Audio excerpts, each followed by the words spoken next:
this morning, class. Today we're going to talk about the lead up to the Civil War. We're not actually going to talk about the Civil War today, but we're just going to talk about the events that occurred previous to the Civil War. The main three topics we're going to talk about is the Compromise of 1850, the Kansas-Nebraska Act, and then the Bleeding Kansas, which is what it was known as. All right, first thing we're going to talk about is the Compromise of 1850, introduced January 29, 1850 by Henry Clay. Henry Clay, that you might have remembered from earlier lessons, was a war hawk during the War of 1812. Some of the men that approved of this legislation was a man by the name of Daniel Webster, we talked about earlier, and then also some people that opposed it were led by John C. Calhoun, which you may remember was Andrew Jackson's first vice president during his first term. Then there were 5 provisions of the Compromise of 1850. The first, California coming into the Union as a free state, Arizona and New Mexico using popular sovereignty for the slavery issue. Can anybody tell me what popular sovereignty means? Popular vote to see if they wanted to use slavery or not use slavery. Exactly. If you didn't hear him, he said to use the popular vote to decide whether or not the state will come into the Union, whether it be a slavery state or a free state. The third provision was that abolished sale of slaves in Washington, D.C. But slavery was also still legal in Washington, D.C. So it abolished the sale of slaves, but you could still own slaves in Washington, D.C. And then the fifth is the Fugitive Slave Act, which we'll talk about just a little bit later. Here's the 3 men. Here's Clay, the man who introduced the bill, or the act. Daniel Webster, the man who approved of it. And then John C. Calhoun, who opposed it. I know Calhoun looks creepy. All right, now we're going to talk about the Fugitive Slave Act. As part of the act, it was a federal crime to assist runaway slaves at this time, meaning that if you were caught assisting or aiding or abetting runaway slaves, you would be thrown into prison, or sometimes I had even read certain circumstances where death was even used at some point. It also allowed the arrest of escaped slaves in states where slavery is illegal. So let's say that somebody in here was a runaway slave and he escaped from Arkansas and he comes to, let's say, New York. Even though slavery is illegal in New York at this time, he could still be arrested and then taken back to Arkansas to his slave master. So no matter where the slaves ran, if the law was enforced, they could never get away from slavery. And then those accused of being slaves had to prove otherwise. So let's say, what's your name? Wesley. If I thought that you were a slave, and I came up to you and said, all right, I think you're a slave, and you say no. Then I say, prove it. How are you going to prove to me that you're not a slave? Birth certificate. See, there was no documents. They didn't have birth certificates at this time. There were no birth certificates. There were no freedom papers. There were nothing.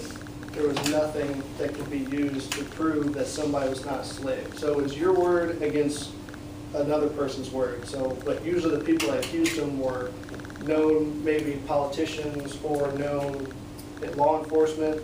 So most of the time, the law enforcement officers are going to be held more accountable and at higher standing than maybe a free black man. Yes? Well, how did the people in New York know that he's a runaway slave from Arkansas? They didn't.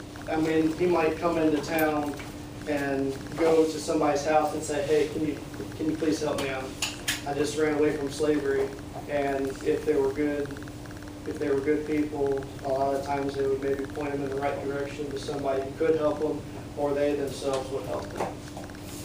And then also, escaped slaves who had lived in the North for years were returned to slavery if caught.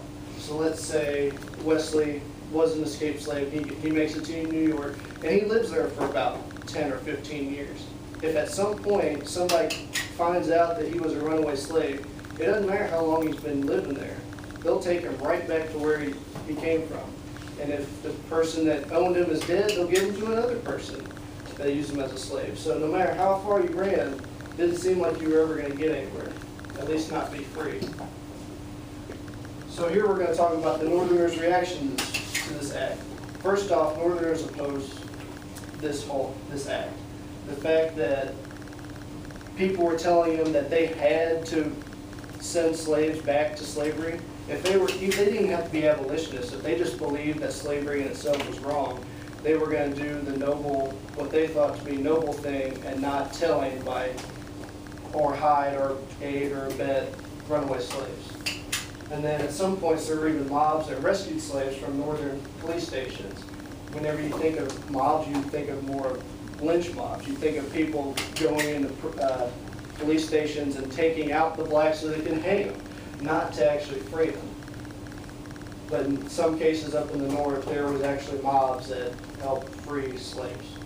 And then other people even threatened the slave catchers, whether it be from the south coming up to the north, or the northern law enforcement coming around and asking about if they had seen any runaway slaves, if they heard about any runaway slaves in the area, if they themselves were harboring runaway slaves.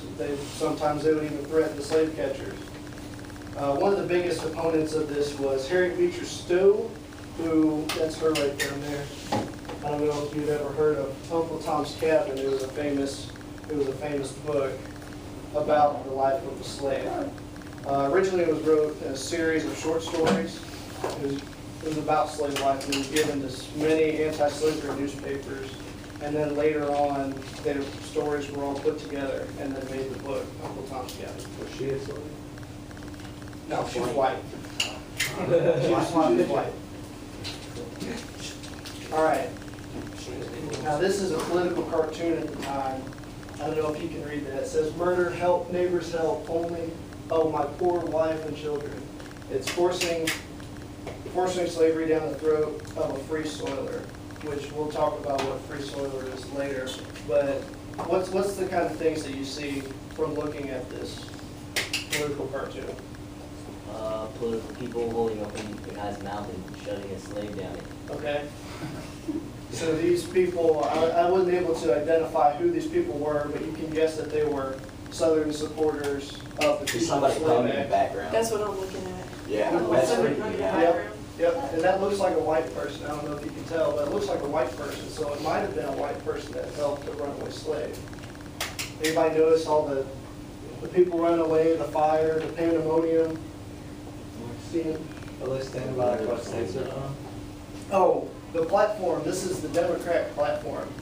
And this says Kansas, Cuba, I could, Central America. Central America, okay. So at this time, the Democrats were all about, Kansas was the big platform that they were staying on. This even says the Democratic platform. So the Democrats are forcing the free soilers to have to deal with the slavery issue. It is creepy, but it's supposed to be satirical at the time. And then now we're going to talk about the Kansas-Nebraska Act, proposed by Stephen Douglas, which we may have talked about before. Stephen Douglas was a senator from Illinois. He actually beat Abraham Lincoln to become senator of Illinois. And part of this was he proposed that areas west of the Missouri and Iowa become the Nebraska and Kansas territories, and that the issue of slavery would be settled by popular sovereignty, which, as we found out earlier, meant that the people of the state or territory would vote, do a popular vote to see whether the state would become a free state or a slavery state. It was passed in May of 1854. As part of the Kansas-Nebraska Act, it repealed it actually repealed the whole Missouri Compromise. Can anybody tell me what the Missouri Compromise was? We talked about it before. Well, basically, the Missouri Compromise said that at the base of Missouri, there's a line, and every state that would be founded above this certain line could never be a slave state. So the fact that this was repealed means that Kansas and Nebraska could be made into slave states because that's part of the popular sovereignty. And then also it caused the Free Soil Party, the Northern Whigs, and others to join forces. Free Soil Party. Can anybody tell me what they think that what a Free Soil Party would mean? What about free land? What'd you say? Free land. Okay, that would kind of make sense, but not exactly at this point. Exactly. Anti-slavery, meaning that the soil that these people owned, these people, the legislation for these people's area was free, meaning that no slave would ever touch any kind of land that was owned or ran by the Free Soil Party. And then Northern Whigs, you had talked about earlier, about the first couple of Whigs, William Harrison, John Tyler, and then later on, before this, or later on, there would be Millard Fillmore and Zachary Taylor, he was actually in office during this one, Millard Fillmore. Zachary Taylor was dead. He died in 1850. And then also, since they joined forces, this actually led to the birth of the Republican Party in February of 1854. So it hadn't been passed yet, but during the deliberations of this act, they had made the Republican Party. They had already joined forces and created the Republican Party. But the name of the Republican Party hadn't been declared until July of that same year. All right, now here's a basic map of what the Compromise of 1850 did. So here's the Missouri Compromise right here, the line 3630, saying that anything above this line would have to be declared a free state. So Nebraska Territory wouldn't be able to fit the bill if they did popular sovereignty. So that's why the Missouri Compromise had to be repealed. So these two territories could do popular sovereignty, as long with the Utah Territory and New Mexico Territory. All right, now we're going to talk a little bit about Bleeding Kansas. This name was given to Kansas in 1856 because of all the excessive violence that was occurring during this particular time. The big fight was between pro-slavery and free soilers, who we know were from the Free Soil Party, and they were fighting for control in Kansas. Each side was trying to control elections in Kansas, and then also the vote on a state constitution, the state constitution determining whether or not it would be a free or slave state. So everybody got this down? All right. All right, so now we're going to talk a little bit about popular sovereignty in Kansas. All right, so what would happen would be senators would elect a legislature, which would then pass laws on slavery, whether or not they think that slavery should be upheld or not. And then later on, a state constitution, or just a constitution in general, would be written up. And then as part of the legislature, as part of the Constitution, they would actually have in there slavery would either be banned or permitted. So in the state constitution, it would say this state will be a free state, this state will be a slave state.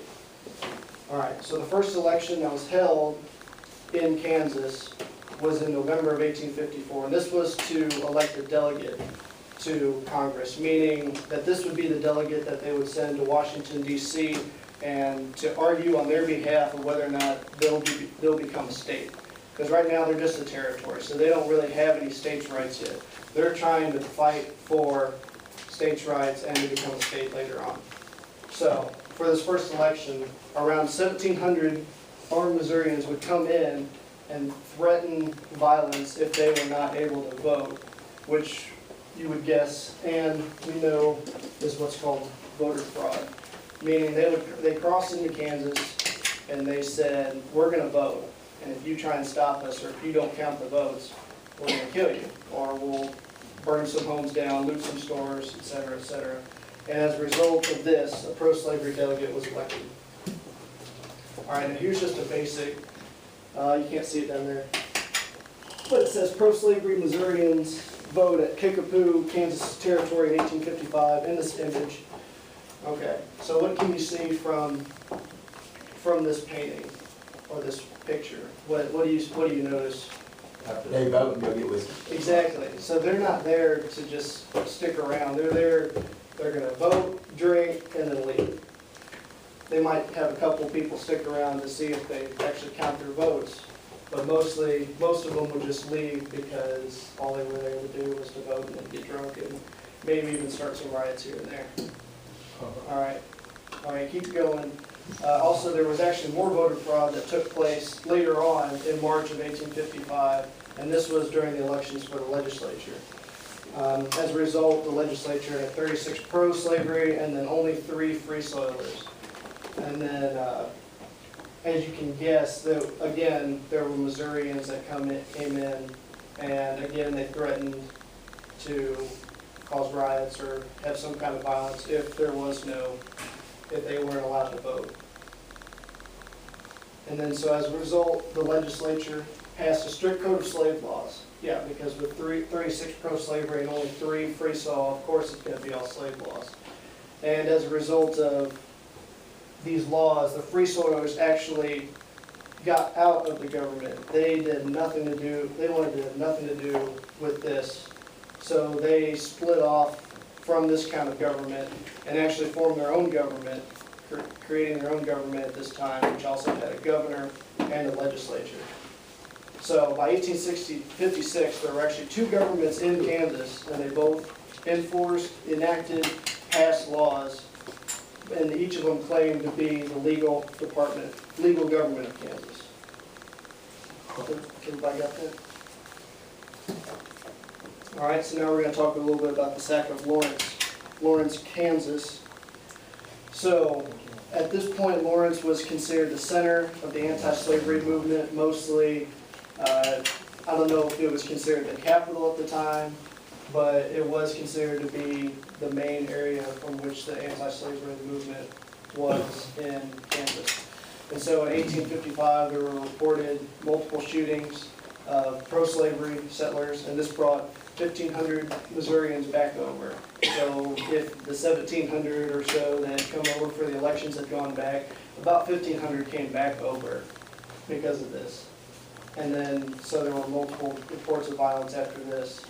And then in January of 1856, President Franklin Pierce actually condemned the free soil government by calling them rebels, and then pro-slavery officials in Kansas actually would then charge the free soil officials with treason. Actually, Franklin Pierce at this time was considered a Northern Democrat, so he was considered by many to be anti-slavery. So it was a big surprise for everybody whenever he actually condemned the free soil government and favored the slavery, pro-slavery government in Kansas. There were many reports that Franklin Pierce had a lot of political pressure by some of the other Southern Democrats, and he was afraid that he wouldn't be reelected in 1856, considering this was an election year. He was afraid that if he didn't have the Southern Democrat support, then he would suffer because of it not be reelected, which, as we know, he lost anyway to James Buchanan. All right, that's just a picture of Franklin Pierce there. All right, so continue on with the story with the sack of Lawrence. On May 21st of 1856, a pro-slavery sheriff of about 800 men actually went to Lawrence to try and find the officials of the town so they could arrest them for treason. Also, after they arrested them, they destroyed the offices of many of the town's 2 anti-slavery newspapers. They burned the hotel and the free soil governor's house, and then they looted stores and homes. So as a result, the anti-slavery newspapers would call this the sack of Lawrence. And this was done to paint the picture that these people were actually barbarians, that they were not human, that they had no souls, that they did not care at all about human life, that they weren't a Christian. And this was done to also influence public opinion, meaning that the more northern people would then rise up and maybe throw out the people moving into Kansas. All right, so then there was another incident. It's called the Potawatomi Massacre, and then this led to a Kansas Civil War. On May 24th of 1856, a man named John Brown took a small group of men and he dragged 5 pro-slavery settlers from their cabins on the Potawatomi Creek, and then he executed them. I don't know why he chose that particular spot, but and there was only 5. The fact that many other people had died in the sack of Lawrence, and then he only killed 5, says a lot more about his character, that that I don't know if you would have had the choice, if you would have killed more, or only 5 were there, but the fact that he only killed 5 says a lot about it. And so this would actually lead to a civil war in Kansas. Mostly it was 4 months of skirmishes, and there were some battles. There are actually several battles, but most of them were skirmishes just between two different parties. And then September, federal troops, they were called in earlier, but in September they finally took control and finally stopped all the major fighting. And then guerrilla warfare is used after this point. Can anybody tell me what guerrilla warfare is? Hide to Okay. shoot each other. Anything else? Hide and shoot? Is there any more to guerrilla warfare than It's like, they're not like soldiers, they're like just like just civilians? citizens, Citizens. people. Okay. Anything else? Anything else with guerrilla warfare? A lot of ambushes, a lot of traps being more used. A lot of, like you said, hide and shoot and then run would be the big one. They hide, they shoot, and then if they don't kill them all, they run away, which is actually what we did in the Revolutionary War too. All right, here you can read that if you want to, but this is actually the plaque that's near the Potawatomi Creek. And this is, I don't know, there's a plant there, so if you have any trouble reading it, just let me know.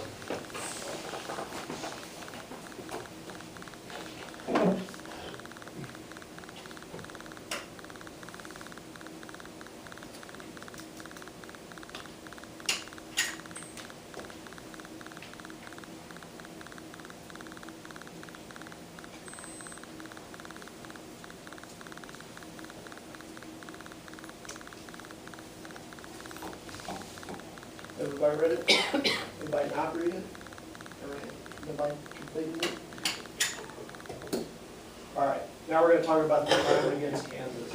All right, in May of 1856, Senator Charles Sumner would give a speech to Congress, and the main part of the speech was a reaction to the sack of Florence. He gave it, and mostly pretty much verbally attacked several Southerners that actually approved of the Kansas-Nebraska Act.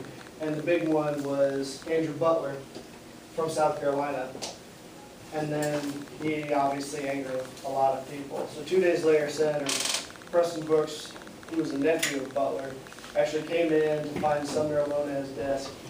And he goes right up to Sumner, who's right at his desk, and he just starts beating him as hard as he can with his cane.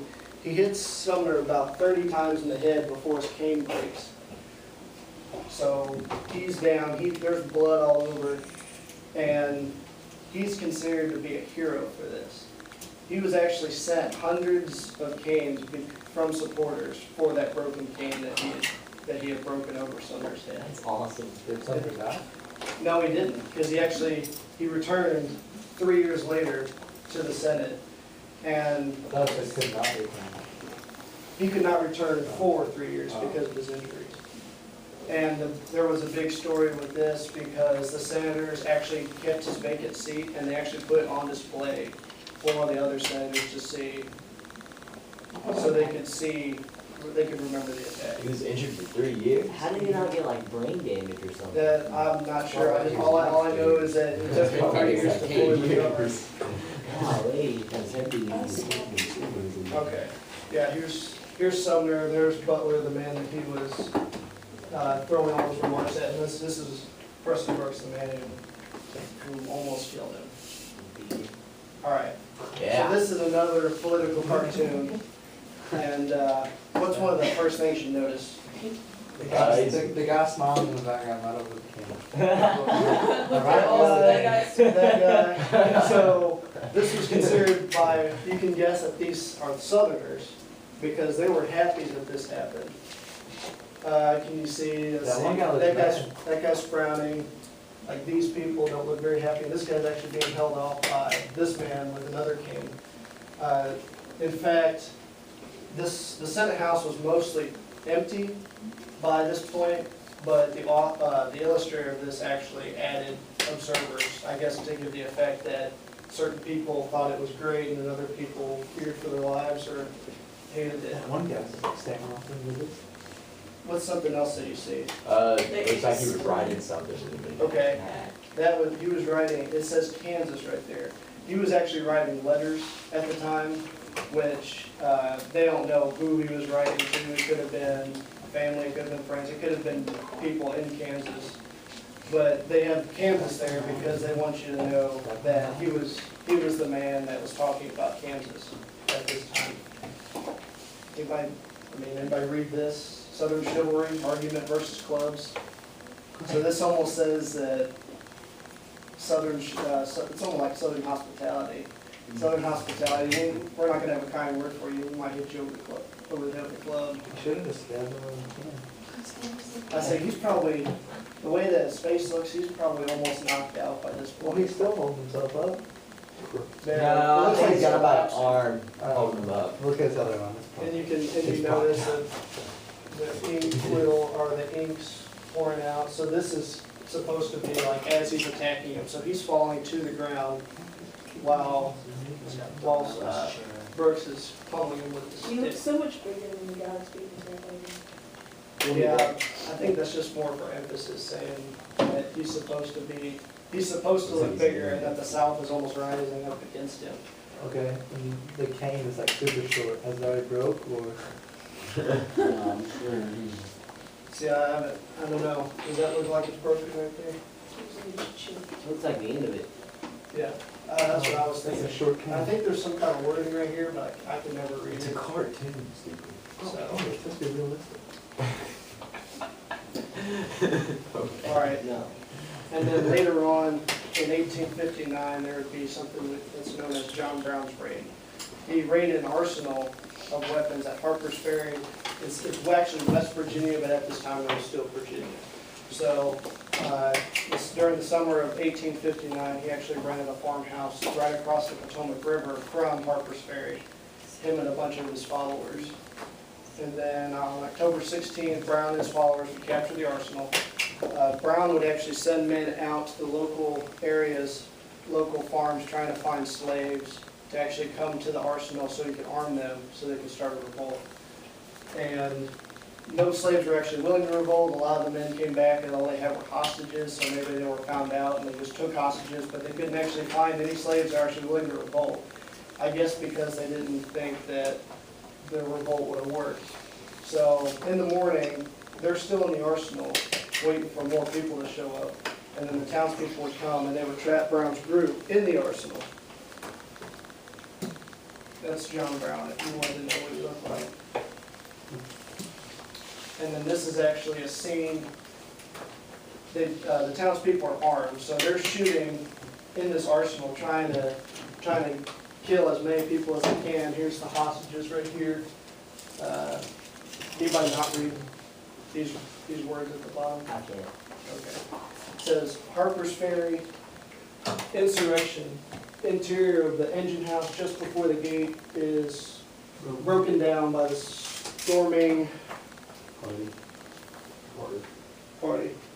All right, it says Washington's associates as captives held by Brown as hostages. So that's these men over here. So all these men are his followers, and actually he had 21 followers, and actually 5 of them were African Americans. So they could have been runaway slaves, or they could have been freed slaves. But there's these two right here. So they're all firing, trying to hold off the townspeople. A few of them actually do escape, but many of them are still in there when the Marines come. That night, the townspeople hold them in the arsenal, and then that night, the Marines, led by, you might know this name, Colonel Robert E. Lee, show up with his men, and then the next morning, they storm the arsenal, and they capture Brown and 6 of the remaining men, whether they escaped or they were killed. And so Brown and his men were tried, and then they were found guilty, and they were sentenced to death. Then they were hanged on, at least Brown was hanged on December 2nd of 1859. All right, go ahead and take a second to read that.